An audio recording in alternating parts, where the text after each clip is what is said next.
So hello my Instagram public, કેમ છો બધા મિત્રો? મજામાં ને? આપણે સવારમાં નીકળી ગયા છે અંબાજી જવા માટે.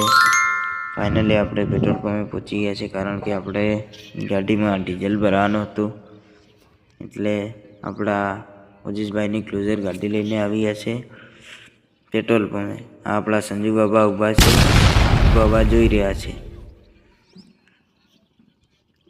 જોઈ શકો છો મિત્રો. આપણે 4300 જેટલાનું ગાડીમાં ડીઝલ નખાવ્યું હતું.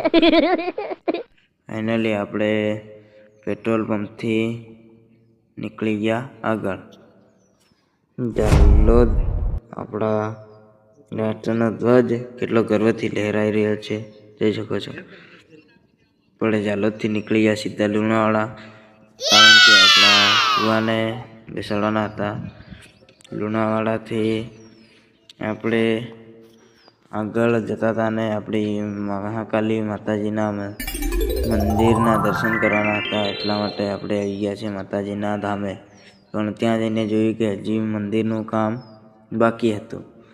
જોઈ શકો મિત્રો, આ કારીગરો હજી મંદિરનું કામ કરી રહ્યા. મહાકાળી અંબે ધામ ફતેપુરા વાંટ એવું કંઈક લખેલું હતું. હજી મંદિરનું કામ ચાલુ છે. ફાઇનલી આપણે શામળાજી પહોંચી ગયા છે.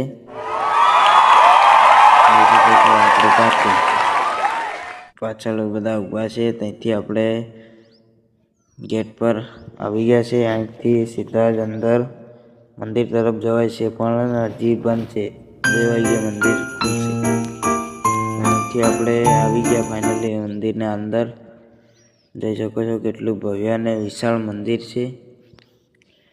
આ મંદિર પૂરા પથ્થરોથી જ બનાવવામાં આવેલું છે, જેને હાથથી કોતરીને બનાવવામાં આવેલું છે.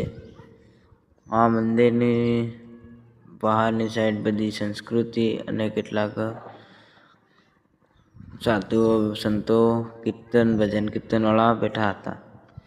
ત્યાં આપણે આગળ ચાલતા નીકળી ગયા તો જોયું કે આપણા મંદિરની બહાર કેટલી પ્રકારની કોતરણ ડિઝાઇનો અને મૂર્તિઓ જોવા મળતી હતી.